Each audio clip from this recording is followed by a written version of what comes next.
안녕하십니까. 사필부정, 사는데 필요한 부동산 정보를 꼼꼼하게 챙겨드리는 닥터마곡 부동산의 신기주인 대표입니다. 이번 영상에서는 마곡지구 오피스텔에서 살아남기 제2편, 어떻게 하면 저렴한 월세를 찾아서 들어갈 수 있을까, 저렴한 월세 구하는 방법에 대해서 말씀을 드려보도록 하겠습니다. 이전 영상에서는요, 제가 그 마곡지구 오피스텔 현황과 특징에 대해서 말씀을 드렸습니다. 일단은 우선은 자기가 본인이 맞는 오피스텔 지역을 선택을 해야 되겠죠. 예, 어떤 교통이라든가 아니면 주변에 어떤 생활 인프라라든가 이런 것들을 조금 여러분들이 생각하셔서 구하시는 데 있어서 나는 무조건 가격이 싸야 되겠다, 뭐 이렇게 좀 절약을 하기 위한 방법으로서 이렇게 생각하시는 분들이 많으실 거라고 생각을 합니다. 하지만 이 마곡지구의 오피스텔들을 보면요, 큰 거 작은 거 혹은 좋은 위치 나쁜 위치를 떠나서 어떤 거는 비싸고 어떤 거는 싸고 좀 천차만별인 경우가 상당히 많다라는 것을 여러분들이 구하시면서 느끼셨을 겁니다. 그 이유는요, 현재 여기에 오피스텔을 소유하고 계시는 분들의 대부분 거의 90% 이상이 주택임대사업자라는 이 임대 등록을 하시고 임차인을 찾기 때문에 그런 현상이 발생을 하는데요. 이 주택임대사업자의 하나의 조건이 4년 동안 의무 임대 기간 동안 1년에 5% 이상 인상을 못하도록 되어 있었습니다. 하지만 이제 그 법이 또 이번에 11월 달부터 개정이 되면서 4년뿐만 아니라 이 주택임대사업자를 유지하는 동안 계속해서 5% 이상 인상을 못하게끔 되었죠. 그러다 보니까는 소유자 분들께서는 망연자실한 분들이 많고, 또 임차인 입장에서는 이게 정말 좋은 현상이다, 또 이렇게 생각하시는 분들도 또 본인의 또 상황에 따라서 이렇게 나눠지는 그러한 상황이 아닌가 생각을 합니다.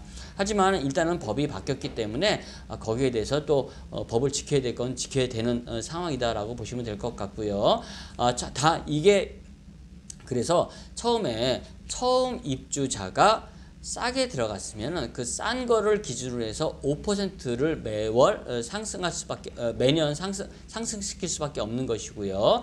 자, 그러다 보니까는 5% 40만 원에 처음 들어가신 분들은 뭐 2만 원 돈 정도밖에 안 되죠. 그래서 42,000원, 무슨 그 다음에 또 45,000원, 뭐 이런 식으로 5% 한도 내에서 올릴 수밖에 없기 때문에 계속적으로 저렴한 어떤 이런 상황을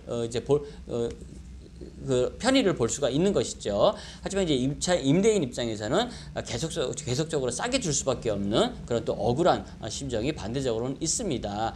자, 이러다 보니까는 어떻겠습니까? 싸게 들어가신 분 입장에서는 굳이 내가 옮길 이유가 다른 곳으로 이사할 필요가 없다라고 하면은 인근에서 옮길 이유가 전혀 없겠죠. 그렇기 때문에 저렴한 매물이 많이 나오지는 않는 것으로 판단이 됩니다. 특히나 이 마곡지구에 계시는 분들의 직업군들이 굉장히 좋은 분들이 많으시죠. 항공 관계자분 혹은 대기업 관계자분, 이런 분들이 많기 때문에 굳이 직장을 옮기거나 이런 분보다는 자기의 필요에 의해서부터 멀리 가야 될 분이 계시는 경우가 간간히 있기 때문에 이런 분들이 빠져나갈 때 저렴한 매물이 나오곤 합니다. 자, 그래서 여러분들이 저렴한 금액을 구하기 위해서, 월세를 저렴하게 들어가기 위해서는 이런 매물들을 찾아야 되는데요. 이런 경우에는 여러분들이 먼저 내가 마곡 나력이 들어가야 된다, 혹은 마곡역에 들어가야 된다, 양천 향교역에 들어가야 된다, 발산역, 신방화역, 이런 식으로 우선은 타겟을 정하셔야 되고요. 그 다음에 미리 가서 내가 원하는 오피스텔의 구조라든가 이런 주변 상황을 먼저 훑어보시는 게 좋습니다. 그 다음에 매물이 나온다라고 했을 때 보지 말고, 내가 가서 이것저것 체크하지 말고 괜찮은가에 대해서 부동산에다가 물어보고 그냥 계약금을 누시는 방법밖에 없죠.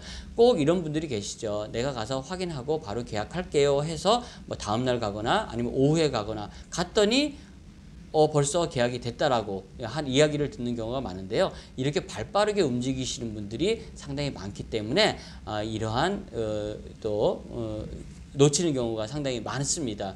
자, 그런데 이렇게 연락을 기다리는 연락을 취하게 하는 이런 것들을 의뢰하는 부동산은 어떤 곳에 의뢰를 해야 되는지도 또 여러분들이 이제 또 잘 아셔야 되는데요.